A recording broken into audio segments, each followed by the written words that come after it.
안녕하세요, 세윤입니다. 오늘은 영리한 사람일수록 편해지 않는 것이라는 주제로 함께 하겠습니다. 겉으로 드러내지 않아야 더 좋은 일들이 있죠. 드러내면 드러낼수록 내가 손해보는 일이 있단 말이에요.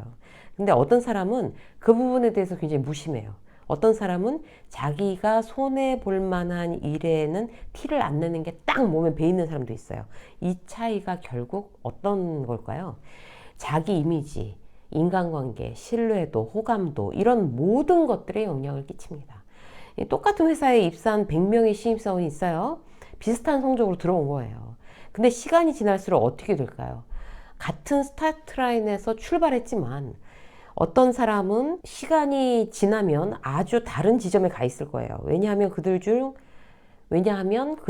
영리한 사람들은요, 그 상황에서 어떤 처세술을 해야 될지 본능적으로 깨우치는 사람들이 있어요. 내가 표현해야 될 거, 드러내지 말아야 할 것을 누가 가르쳐 주지 않아도, 누가 알려주지 않아도 저절로 터득하는 거죠. 그런 사람들이 결국 성공합니다. 그래서 오늘은요, 사회생활 잘하는 사람들의 처세술, 굳이 드러내지 않아야 좋은 것들을 한번 이렇게 쭉 정리해보는 그런 시간을 갖도록 하겠습니다. 내가 혹시 별 생각 없이 표현하고 있었다면 오늘부터 좀 스스로 다듬고 자제할 필요가 있는 그런 것들이죠. 자, 시작해 볼게요. 첫 번째, 감정적으로 대응하지 않습니다. 그러니까 감정을 표내고 드러내는 거 자기한테 불리한 경우들이 많아요. 이건 정말 감정적으로 대응하지 않는 건 대단한 재능이죠. 여기에서 이미 다 판가름이 난다고 해도 과언이 아니에요. 감정에 편향되지 않으면 어떤 점이 좋을까요? 첫 번째는요, 실수할 확률이 훨씬 줄어들죠. 나 자신과 지금 이 상황을 객관적으로 바라볼 수 있는 능력을 갖게 되는 거예요. 제일 대표적인 거. 직장 상사한테 막 질책당하고 욕 먹었어요. 그럼 회사 때려치운다? 이게 아주 클래식하게 예전부터 지금까지 이어지는 버전이죠. 직장인들의. 변하지도 않아요. 그런데 그렇게 감정적으로 대응해 봐야 나만 모양 빠지는 거예요. 얼굴에 표 팍 내고 목소리 막 부들부들 떨리고 막 어떤 경우에는 휙 사무실 나가버리고 다 자기 손해예요. 근데 사람은 감정의 동물이잖아요. 그래서 미리 나는 절대로 감정적으로 대응하지 않겠어. 이런 원칙을 본인이 이렇게 되뇌이는 게 중요해요. 연습이 되면 가능해집니다. 포커페이스 유지하고 다른 동료들하고 막 푸념해가며 뭐 때려치운다 이놈의 회사 이런 화풀이 안 하고 문제 해결에 집중하는 의도적인 노력, 이게 중요한 거죠. 자, 감정적으로 대응하지 않으면요, 만약에 내가 실수했을 때라도 그 원칙만 지키면 자신의 실수를 합리화하지 않게 돼요. 대단히 프로페셔널한 그런 사람으로 보여지는 거죠. 이렇게 되면 직장 상사한테 막 질책당하거나 어떤 갈등이 일어났다. 어쨌든 내가 실수를 했으니까 벌어지는 경우가 대부분입니다. 그런데 내가 실수한 만큼이 아니라 뭐 이런 일로 저렇게까지 할 만큼 뭐 죽을 죄를 지은 것처럼 상사가 길길이 날뛰니까 갈등이 깊어지는 경우가 대부분이잖아요. 그래서 실수했을 때 감정적으로 대응하지 않는다는 원칙만 딱 있으면 그게 아니고요. 사실은 그게요. 이러면서 핑계를 대거나 자기 합리화를 안 할 수가 있어요. 냉정해졌는데 무슨 변명을 하겠어요. 그렇죠?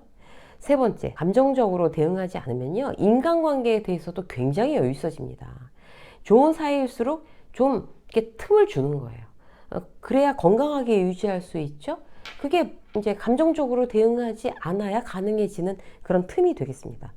예를 들어서 태양이요, 지구랑 조금만 더 가까웠다고 그래도 벌써 지구에 있는 사람들이 다 타 죽었대요. 인간관계도 마찬가지예요. 이게 뭔가 거리를 두고 틈을 주고 쿨하게 거리를 둔다는 것이 이제 감정적으로 대응하지 않아야 가능해집니다. 가수 윤종신 씨가 유튜브에 나와서 이제 막 얘기하는 그런 걸 봤어요. 굉장히 인상적이었어요. 누군가가 날 미워한다면 그 사람에 대해 신경을 아예 꺼버린대요, 윤종신 씨는. 그 얘기 들으니까 너무 재밌더라고요. 그래서 윤종신 씨가 또 한 얘기가 인간관계에서 오해는 풀지 말자. 그 주의래요. 오해는 분명 생긴 이유가 있을 거고 그냥 내버려도 된다는 거예요. 나에 대해서 내린 판단에 대해서는 뭐 충분히 그 사람의 자유고 그럴 만한 이유가 있을 거다. 이게 바로 감정적으로 대응하지 않고 적당하게 틈을 주는 적당하게 틈을 주는 생각인 거죠. 풀릴 오해는 어차피 풀리는 거고 안 풀릴 오해는 내가 변명하고 설명해도 안 풀린다는 거예요. 결국 인간관계에 있어서도 감정적으로 대응하지 않으면 오히려 더 건강하게 유지될 수 있다는 거죠. 자, 두 번째. 알고 있어도 일일이 아는 척하지 않는다. 막 아는 티를 내거나 이러지 않아야 결국 내가 처세술이 좋은 사람이 되는 거예요. 제일 아마추어의 태도 중 하나가 누구를 딱 보면 안다고 생각하는 태도예요. 경험이 많을수록 직급이 높을수록 이 함정에 사람들이 막 스스로 막 빠져드는 거죠. 왜요? 지금껏 살아봤더니 저절로 알아지더라 이러는 거죠. 이런 생각에 사로잡혀 있어요. 딱 보면 알아, 척 보면 알아. 이렇게 단정 짓는 것을 남 앞에서 막 스스럼 없이 얘기하는 경우 있잖아요. 자기 약점을 그야말로 이제 공개적으로 막 공표하는 거예요. 영리한 사람들은요, 이미 상대를 다 읽고 있어도 티를 내지 않습니다. 예를 들어서 신입사원이 들어왔어요. 본부장이 신입들 들어왔으니까 점심 한 끼 하지? 뭐 이러면서 환영의 뜻으로 이제 본부장이 점심을 샀어요. 점심 먹으면서 그 본부장은 그 신입들한테 얼마나 관심이 많겠어요. 이것저것 질문하고 뭐 이러겠죠. 여기서 키포인트. 특히 리더들은 꼭 기억하세요. 누가 마음에 들고 누구에는 관심이 없고 이런 것들이 티가 난다면 그 본부장은 머리 좋은 리더는 아닙니다. 이미 한번 밥 먹으면서 그 사람을 판단하고 호불호를 가리는 리더는요. 존경받기 힘들고 신뢰받기도 어려워져요. 마음속으로는 어떤 직원이 마음에 들 수 있죠. 당연히. 그런데 그게 겉으로 표가 나지 않아야 된다는 얘기예요. 조직을 이끌고 있는 리더이기 때문에 다른 사람들이 도대체 본부장은 누구를 좋아할까, 누구를 한테 어떤 관심이 있을까 이거에 대해서 다들 집중하고 있거든요. 그러니까 거기에 대해서 표 안 내는 게 바로 영리한 그런 리더라고 할 수가 있겠죠. 또 다른 예, 새로운 거래처를 만났어요. 자기 딴에는 막 거래처한테 잘 보이고 싶어서 운동 좋아하시죠? 막 이러면 어떻게 하셨어요? 이러면 아이 제가 영업 몇 년 차인데 딱 보면 압니다. 한번 운동 같이 나가시죠. 라거나 어우 약주 좋아하시죠?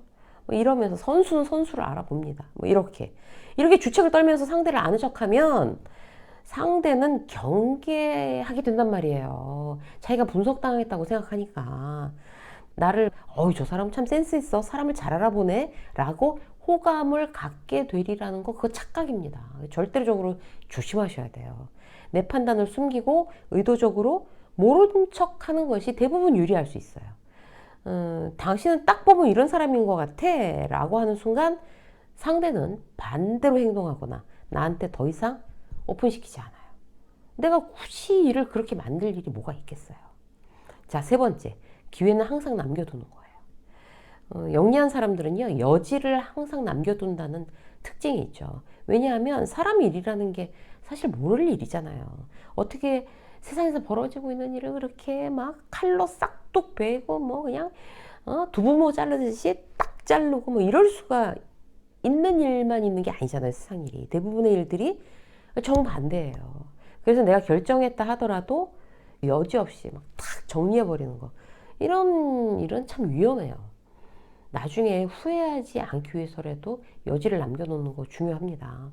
예를 들어서 사람들과 공식적으로 손절하지 않는 거. 이거 여지를 남겨두는 한 예예요.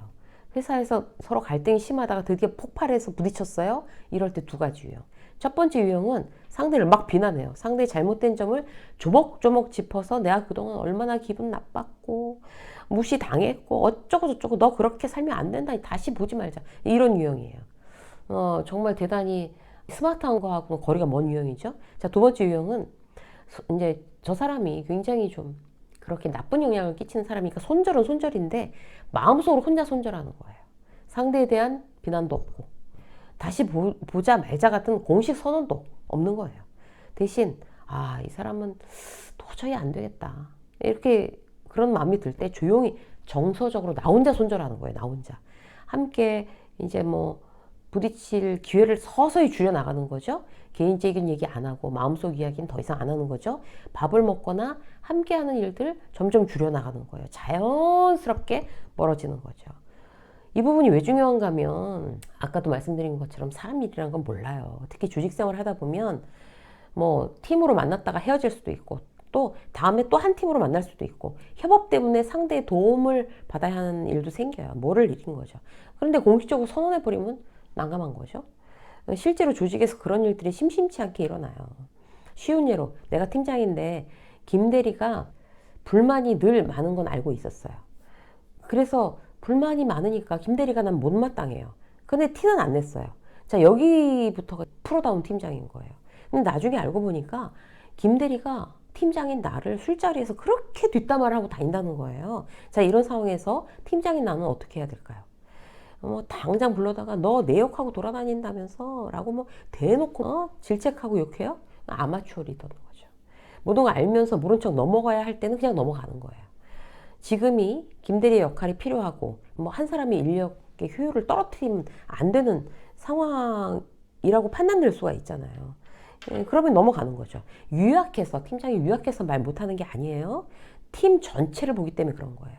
근데 리더로서 판단해서 팀워크를 위해 더 이상 방치해서는 안 되겠다 판단될 때는 따로 불러서 단호하게 말해야 되는 거죠. 핵심은 뭔가 하면 지금은 알아도 그냥 둬야 할 때, 단호하게 말해야 할 때를 구분하는 능력을 갖춰야 스마트한 리더가 될 수 있다는 거예요. 정말 필요한 순간까지 내 판단을 겉으로 드러나는 것을 유예, 보류하는 습관을 가지면 보다 신중해지고 실수할 확률도 확실히 줄일 수가 있습니다. 오늘 여러분들한테 우리가 스마트한 조직 생활을 하기 위해서 아니면 일상생활을 하기 위해서 겉으로 굳이 표내지 말아야 할 것 3가지에 대해서 함께 나눴습니다. 여러분들 사회생활, 처세술 대단히 중요한 부분이니까요. 응용하셔서 보다 유능한 여러분들로 성장하시기를 응원하겠습니다. 유세민 직장서 여기까지 하겠습니다. 고맙습니다.